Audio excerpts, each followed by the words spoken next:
Meghan Markle, once a Hollywood actress turned Duchess of Sussex, has long been a figure of public fascination.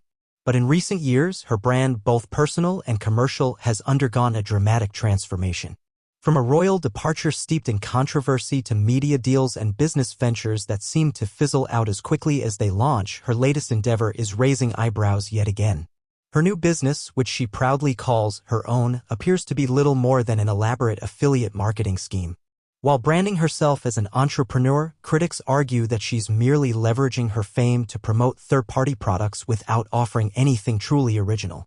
This raises a crucial question: is Meghan Markle an innovator, or just another opportunist cashing in on her own terms? Before dissecting this new business, it's worth looking at the track record of Meghan's past ventures. Her Spotify podcast Archetypes, hyped as a groundbreaking series, was unceremoniously axed after just one season, reportedly due to underwhelming results. The $20 million Spotify deal was meant to establish her as a major player in the podcasting world, but instead, it ended with a whimper, leaving insiders to question her work ethic and ability to deliver. Then came Netflix. Another high-profile deal that, while successful in generating initial headlines, has failed to produce any significant follow-ups beyond the Sussexes' controversial documentary. Despite being handed a platform and a golden opportunity, Meghan has yet to prove she can create content with lasting impact. Now, with her latest brand, she claims ownership and creativity, but the cracks in that narrative are already showing. Reports suggest that instead of developing a truly unique business, she is primarily engaging in affiliate marketing, profiting from sales of products created by others. This is a far cry from the entrepreneurial image she is attempting to project. At its core, affiliate marketing is a strategy where individuals promote existing products for a commission. This is a common practice, but typically it is not how legitimate business founders define their companies. If Meghan were merely an influencer promoting brands, there would be no issue.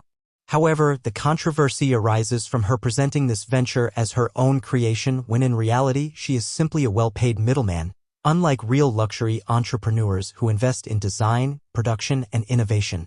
Meghan appears to be selling exclusivity without offering any actual originality. Critics argue that her latest business is yet another attempt to stay relevant and profit off her dwindling influence rather than a meaningful contribution to the industry. When Meghan Markle married into the British royal family, she was handed an extraordinary platform. She had the opportunity to redefine modern royalty, use her influence for philanthropy, and carve out a legacy of meaningful impact. Meghan Markle, once a Hollywood actress turned Duchess of Sussex, has long been a figure of public fascination.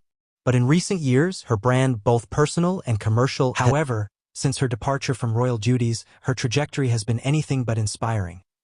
Instead of leveraging her royal status to build something with long-term credibility, she has jumped from one media deal to another, chasing high-profile contracts but failing to establish a strong, independent brand.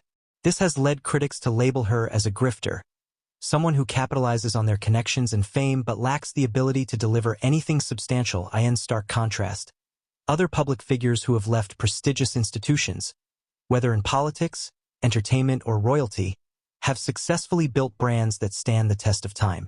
Meghan's struggle to do the same raises the question: is she simply a poor strategist, or is she more interested in quick financial gains than long-term credibility? Late-night host Jimmy Kimmel has never shied away from satirical humor, and one of the biggest criticisms Meghan Markle faces is her apparent struggle to define what she actually stands for. Is she a media personality, a philanthropist, an entrepreneur, or simply a celebrity capitalizing on fleeting fame? The ambiguity surrounding her career path is not just a PR problem, it's a business liability. True entrepreneurs bring something new to the table, whether it's a product, an idea, or a vision. Meghan, however, seems more focused on branding herself than on delivering anything of real substance. Her ventures, whether in media, fashion, or business, are not driven by innovation but by an attempt to maintain relevance. This lack of clear direction is one of the reasons her projects often fall flat. Unlike business moguls who spend years developing their brands from the ground up, Meghan appears to jump into projects without fully committing to their long-term growth. This pattern has led many to view her latest business endeavor not as a serious entrepreneurial effort but as another attempt to stay in the headlines. Another major hurdle Meghan faces is her struggle to build a loyal audience in the U.S. When she and Prince Harry first moved to America, they were met with a mix of curiosity and support. However, as time passed and controversies mounted, public perception began to shift. In the UK, Meghan's departure from the royal family was seen by many as an act of betrayal. However, she initially received sympathy in the US, where many admired her for breaking free from royal constraints. But sympathy alone isn't enough to sustain a business. The American audience, particularly in the competitive luxury and lifestyle sectors, expects more than just celebrity backing. They expect authenticity and quality. Brands like Goop, founded by Gwyneth Paltrow, and Fenty, by Rihanna, have thrived because their creators were deeply involved in their development. Paltrow shaped Goop's identity around wellness, while Rihanna revolutionized beauty with inclusive products. Meghan, by contrast, lacks a clear brand identity beyond her royal connection, making it difficult for consumers to invest in her ventures emotionally or financially. Celebrity-backed businesses can succeed, but only when there's substance behind the name.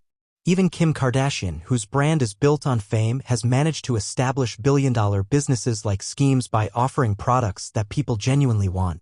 Meghan's problem is that she seems to assume her name alone is enough to carry a business forward, when in reality, consumers are much savvier. Affiliate marketing and brand partnerships are not inherently bad, but they are not the same as running a legitimate business. Until Meghan moves beyond surface-level branding and actually builds something with real value, she will continue to face skepticism. Her latest venture may not be her last, but unless she changes her approach, it might be yet another addition to the growing list of projects that fail to make a lost in. One of the biggest criticisms Meghan Markle faces is her apparent struggle to define what she actually stands for. Is she a media personality, a philanthropist, an